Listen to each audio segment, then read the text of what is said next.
These are regular store-bought ribs. Now, I typically don't use the store-bought ribs, or if I get them, they already cut off and everything. But one of the number one problem that people do with store-bought ribs is that they don't treat it right. They don't dress it right. So let me show you today how to turn the store-bought ribs into restaurant quality. So here it is. I'm just going to get that and open that up real quickly here. I'm going to show you how to fix this rib up and make this rib worthwhile eating. So the first thing I want to show you here, you'll notice here that all of this back here, this is what you call the cub. The cub of the rib is where they make rib tips out of. And we're going to cut that off because I'm just one there that love me some good old rib tips. I'm going to cut this part off here so we can make it into some rib tips. Now the best way to get that to cut it, just line it up right there, just like that, and just stand it up, and it just goes straight down. See how easy that is there? Oh man, look at that. I'm getting all excited. Boy, I tell you, look at that. Now that is a nice quality type of rib that you want to eat, but when people try to put that whole thing on like that, you don't need that. Cut that up and make it into rib tips. And here it is here. You see also to dress this rib here, you got a little fat back here in the back. Come there with your knife. There don't need no extra fat. It's already pork. And just take that off. Kind of dress it up a little bit. So no, in the store, they sell the ribs by the pound. So a lot of times, there's a lot of extra stuff on your rib that you don't need on it. But you'll notice these here really wasn't that bad. I mean, so I tell you, I had a lot worse. But you got to cut all that extra fat off of that rib. And now, that is a piece of rib that is ready to get it going. A little bit later here, I'm going to come here and show you a rub on how to get going with a rub also. But you see another little piece of fat right here. We're going to cut that off there too. I'm kind of picky when it comes down to my ribs. So you see how pretty that is? It's ready now. Took that old store-bought ribs. Now that baby ready for the grill.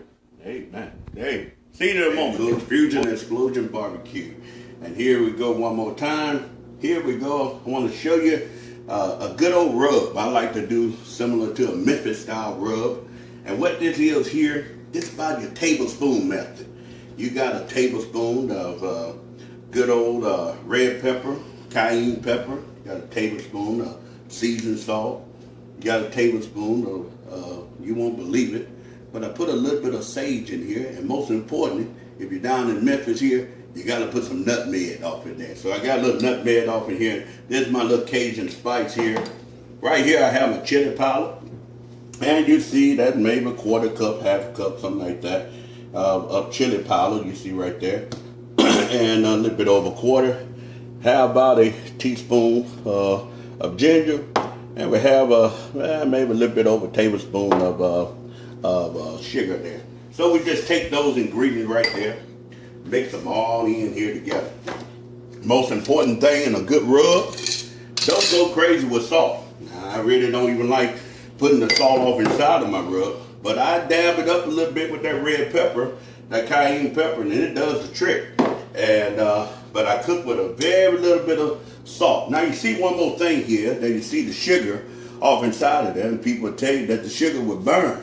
Well, if you do the right amount, it will not burn up on you. That's why we only use about a tablespoon or so of that sugar there inside of there. See how nice that little rub is, how good it looks. And I tell you one thing here, another thing that you want to always do, you want to taste your rub and make sure that your desired taste there. And how you taste it, just put your hand on your tongue there and just throw it off in there.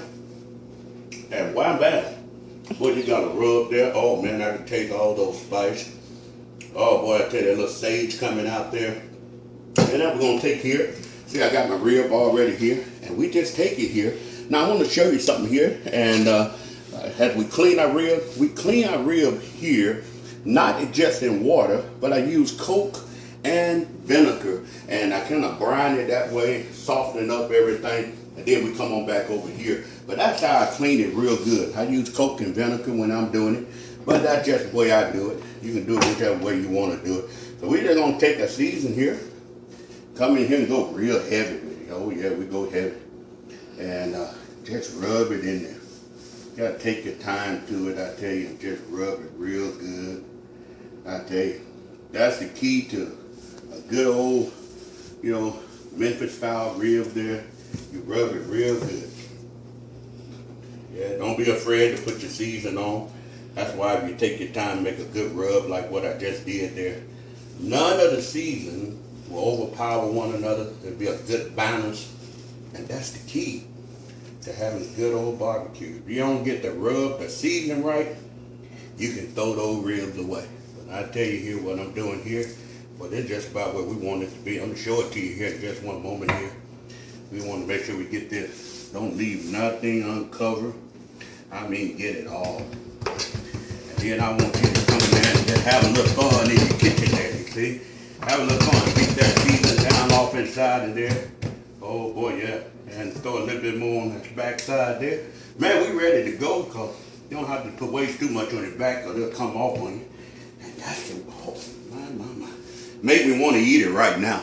I tell you, that's the key to having a great July 4th. I tell you, see this baby here is ready for the grill. I'll see you in a little bit here, and we'll take it here and put it off inside the smoker when I get ready to come back to you. I'll cold shoot. Hey, I'm James Lewis with Fusion Explosion Barbecue. I'm going to show you today how to get going with your 4th of July. And come here a little closer with the camera here. You'll notice here I already got going. All I did was just stuff paper underneath there. This is a way you don't have to have that lighter fluid taste. Just buy yourself a charcoal chimney. That's what this is here. Stuff it underneath with newspaper and just light the fire. And then as you light it, everything else is going to start. You'll notice that I've already lighted, and that's going to get there, and eventually it's going to get all the way around. But just to be on the safe side, to get it up and going, to make sure it's going all the way around there. And see, this little dry area lets you know the fire has not made it over here yet. So just to assure that that fire gets there, I'm just going to light that as well. But sometimes you got to watch it and make sure your fire is going, because it will smother out on you. And see, we just light that there. And that's all you really need to do. And it's going to do the rest of the job. And I know it might look a little weird, but trust me, it does everything you need it to do. And that's the way you can get going without even lighter fluid today. But we'll be right back at you in just a few moments and show you a few more steps in a minute. Here, to look over here at my coals here. Yeah, and you'll notice here that earlier I just started out and I put some newspaper underneath. Now I want you to take a look there. And you see them coals there? See how nice and hot they are? No lighter fluid is necessary. That thing is ready to go. I just simply get here and take my coals right here. Now just be careful as you grab it, because this is very, very hot. And there I just dumped the little ashes out there. We're down here in the south. Now typically you'll clean your grill out down on the bottom, but oh, I'm pretty experienced at it. I didn't need to do anything else. I kind of spread them out just a little bit. And that's my way of getting this fire all going. I got some little wood off in here from last time. I throw it off in there. And here, I just grab my hickory. I grab my hickory here and just kind of open the gate up here a little bit. And I'm going to throw my hickory right off in here. You can always tell some good hickory. Hickory always grow around swamp areas. So you're going to see it kind of dark. You know, you can see where the water and kind of hit it at and things in that way there. That's how you can always kind of tell that hickory look there. And so, you know, you got to be careful if you know, some folks don't cook with hickory, and they'll sell you some things that are not hickory. But here we go here, just blow your wood off inside of there. Like that. We're just gonna get here, take our ribs. I'm not gonna wait till the fire, when the temperature get up. It's gonna get up there anyhow, so I don't even get there and wait. Sometimes you can wait till it get up to right around 150 degrees. But I'm gonna go on and put these off inside of here, and it's gonna do just what it needs to do. Just gonna put them off inside of there like that.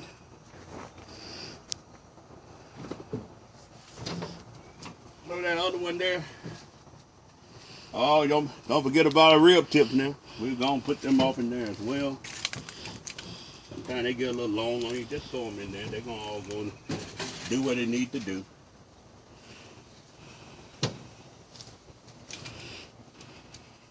And there you go. We're gonna get that, and we're gonna leave this off in here. Now I like to smoke this for probably about 2.5 to 3 hours. And I'm gonna come back with you here, and I'm gonna show you some delicious 4th of July ribs. Oh, people, all of y'all have a happy 4th of July, and I'll see you in a little bit just when I'm getting ready to show you these delicious ribs. And that's all it takes to make good ribs. And I'll see you in a little bit when it's time to eat. That's my favorite part. Hey, it's about that time. It's about that time now. Come over here and let me show you something here. Y'all can remember early how we just started out that fire with just some charcoals there in the chimney, and then I threw some wood right on top of it. And boy, I tell you, it is burning right now, and it's just doing what it needs to do. And so I just wanted to show you how good that worked. Everything here with Fusion Explosion is all done on the grill. From the smoker, the grill and the smoker, that's all it is. You'll notice here that our temperature is right around 175. And, you know, it sometimes climb up a little bit over that 200. And that's okay. You'll see also that we did some other things in the grill. Oh, boy, don't that look delicious there. We wanted to throw some smoked sausage off in there. And you see how they're just busting open up there? That's when you just know they're about ready to come on off of there now. But I like a lot of smoke in it. And you see the ribs here. We got some chicken down here on the bottom. But here I'm going to take this slab of rib out here. And we're going to get here and go on and show you how good and delicious that this look here. Look at that thing. Don't that just look delicious to you? Oh, I can eat it right now. It looks so good. And here, what I like to do here, I just like to get in here and take it with my famous sauce that I make. I call this sauce here BYD. You know why I call it BYD? It tastes so good, and it was before your days. I tell you, boy, I tell you. My grandpa, looking at those guys back in the day barbecue, was such a impression of mine, and I just love it. So I just mopped that rib down really nice and pretty. I know we outside, so it's a little messy here, but hey, it's the 4th of July.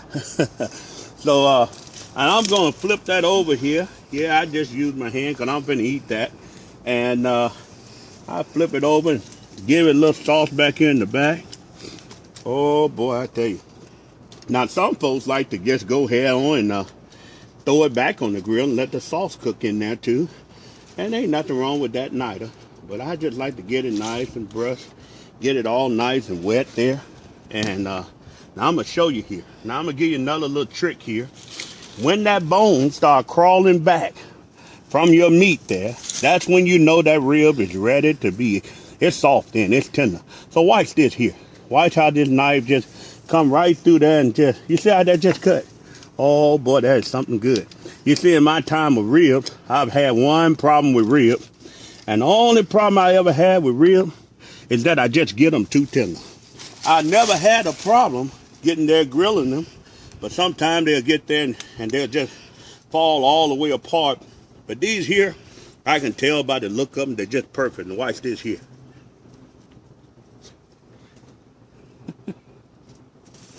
Now that's just a shame. Something can be so good. Only that Fusion Explosion. I have enjoyed my time with you here today. So I tell you, you ever down in Phoenix, Arizona, we'll come in there real soon. Fusion Explosion Barbecue. Just look us up. This is James Lewis. I hope you have a great 4th.